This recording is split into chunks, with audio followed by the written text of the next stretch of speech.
عظیم مجلس جسے ہم اور آپ نکاح کی مجلس سے جانتے ہیں، یہ نکاح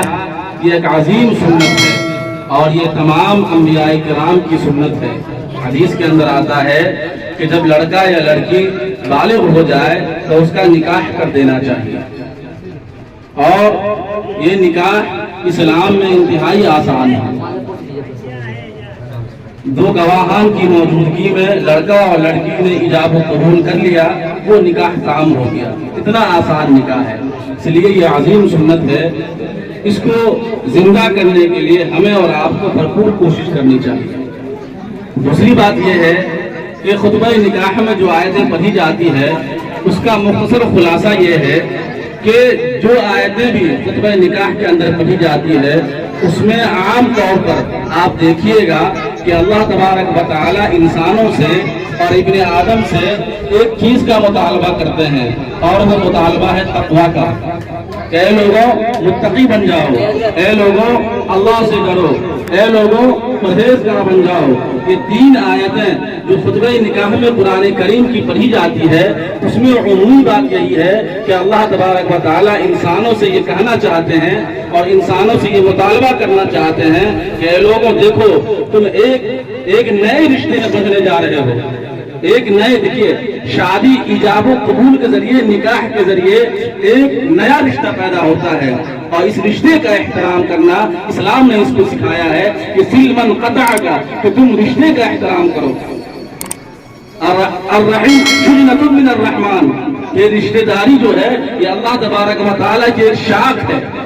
تو عام طور پر جو تقویٰ کا مطالبہ اللہ نے کیا وہ اس وجہ سے کیا ہے کہ خاص طور سے لڑکا اور لڑکی کو مخاطب ہے کہ دیکھو یہ ایک دوسرے کے رشتے کا احترام کرنا، اور جب دل میں تقویٰ پیدا ہوگا متقی بن جائے گا آدمی، پرہیزگار بن جائے گا، اللہ سے ڈرنے والا بن جائے گا، تو لڑکا بھی لڑکیوں یعنی اپنی بیوی کے حقوق کو ادا اچھے سے کر سکے گا، اور بیوی بھی اپنے شوہر کے حقوق کو ادا اچھے سے کر سکے گا۔ ورنہ اگر متقی اور دل میں خوف خدا نہ ہو تو پھر وہ ایک دوسرے کے حقوق ضائع ہو جائیں گے، کیونکہ بہت سارے حقوق ایسے ہیں جو ایک دوسرے ہی پورے کر سکتے ہیں۔ اس لیے اللہ نے خاص طور سے تقوی کا مطالبہ کیا ہے۔ شادی بیاہ کے موقع پر اور نکاح کے موقع پر جن آیتوں کا انتخاب عمل میں آیا ہے اور اللہ کے نبی نے جن آیتوں کا انتخاب کیا ہے اس میں خاص اور عمومی بات اور عام مطالبہ یہی ہے کہ لوگوں متقی اور پرہیزگار بن جاؤ، خوف خدا بن جاؤ۔ وقت نہیں ہے کہ میں زیادہ اس تعلق سے بات کروں،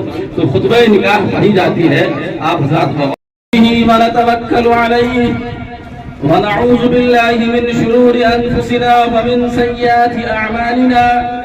من يهده الله فلا مضل له ومن يضلله فلا هادي له ونشهد ان لا اله الا الله ونشهد ان سيدنا ومولانا محمدا عبده ورسوله۔ قال الله تبارك وتعالى في القرآن المجيد والفرقان الحميد: أعوذ بالله من الشيطان الرجيم، بسم الله الرحمن الرحيم، يا أيها الناس اتقوا ربكم الذي خلقكم من نفس واحدة وخلق منها زوجها وبث منهما رجالا كثيرا ونساء واتقوا الله الذي تساءلون به والأرحام إن الله كان عليكم رقيبا۔ وقال تعالى: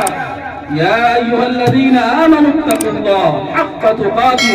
ولا تموتن إلا وأنتم مسلمون۔ وقال تعالى: يا أيها الذين آمنوا اتقوا الله وقولوا قولا سديدا يصلح لكم أعمالكم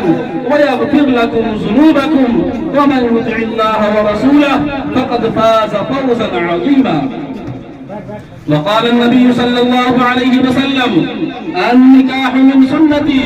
وفي رواية آخر: فمن رغب عن سنتي فليس مني۔ وقال: إن أعظم النكاح بركة وأيسره مؤونة، أو كما قال عليه الصلاة والسلام۔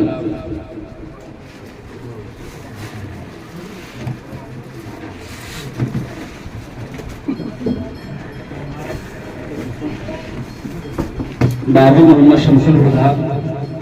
میں آپ سے مخاطب ہوں۔ میں جناب محمد اعجاز انصاری صاحب کی صاحبزادی